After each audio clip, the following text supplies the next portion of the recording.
Hello, everyone. We are currently tracking a tropical cyclone in the main development region that could be a hurricane to a possible major hurricane threat for the Caribbean Sea. Let's go ahead and dive right in. Tropical Depression 2, 35 miles an hour, a pressure of 1,007 millibars, moving to the west at 17 miles an hour. And if you go through their cone, is projected to become a tropical storm by either later today or into early tomorrow. Remain a tropical storm throughout Saturday, and then by Sunday, mainly Sunday afternoon, it will likely become a hurricane. And when Monday rolls around, it is projected to go through the Windward Islands with a wind speed of 100 miles an hour. And after that, it is projected to have a wind speed of 105 miles an hour and start weakening from there as it approaches Jamaica with wind speeds of 90 miles an hour. However, after this period, after it goes to the Windward Islands, we are going to have a lot of uncertainty. And in fact, if we go through the key messages here, they do say that users in the Central and Western Caribbean should monitor the progress of the system. Users are reminded that there is a large uncertainty at days 4 and 5 and to not focus on the specific details of the track or intensity forecast. And I'm going to show you what they mean by that.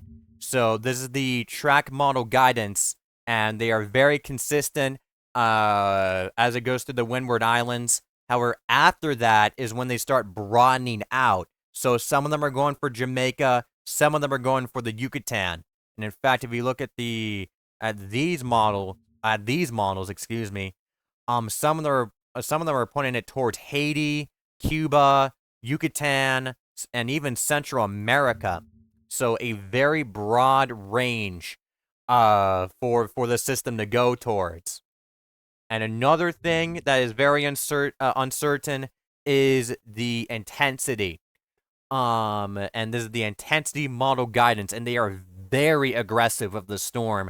They are fairly consistent with it becoming a hurricane. However, after that, around forecast hour 84 and 96, that's when it becomes fairly uncertain. It has a broad range, so from a high-end Category 1 all the way up to a major hurricane or Category 3 system, with some of the outliners going up towards Category 4 intensity.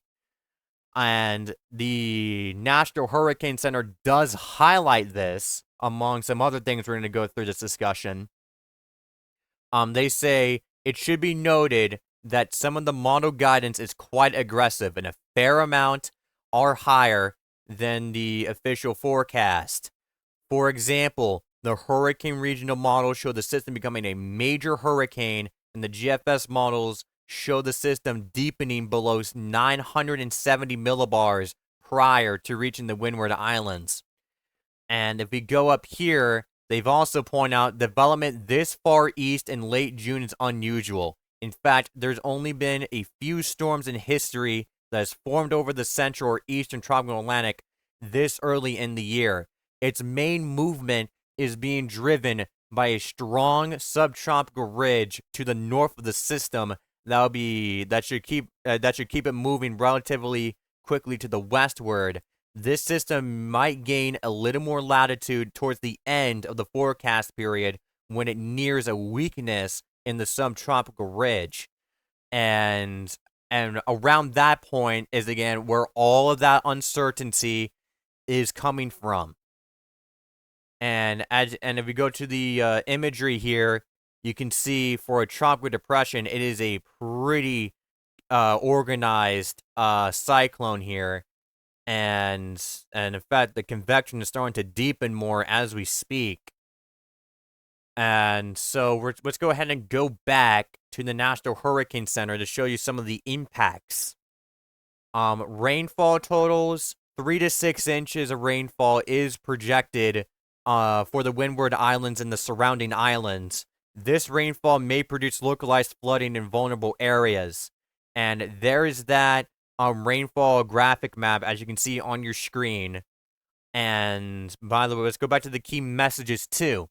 Because they do say Tropical Depression 2 is expected to strengthen and be a hurricane when it reaches the Windward Islands late Sunday night or Monday, bringing a risk of heavy rainfall, hurricane force winds, and dangerous storm surge and waves. So the winds and storm surge will be the primary threats, as well as the rainfall producing some localized flooding in vulnerable areas. And I do expect them to issue hurricane and tropical storm watches a bit after this video goes up, or they could even be out by the time I get this video up. For the Windward and Leeward Islands.